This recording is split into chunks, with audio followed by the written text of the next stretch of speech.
భారతదేశంలోని అత్యంత పొడవైన నదుల్లో టాప్ 5 ఏవో చూద్దాం. నంబర్ 5 నర్మదా నది.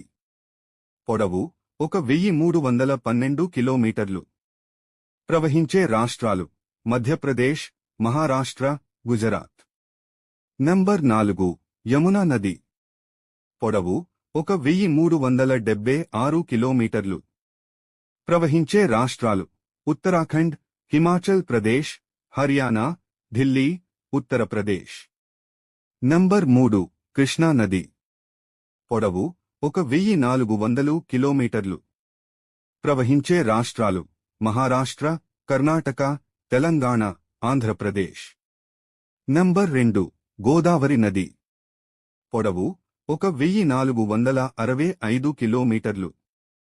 ప్రవహించే రాష్ట్రాలు మహారాష్ట్ర, తెలంగాణ, ఆంధ్రప్రదేశ్, ఛత్తీస్గఢ్, ఒడిశా. నంబర్ 1 గంగా నది. పొడవు 2525 కిలోమీటర్లు. ప్రవహించే రాష్ట్రాలు ఉత్తరాఖండ్, ఉత్తరప్రదేశ్, బీహార్, జార్ఖండ్, వెస్ట్ బెంగాల్.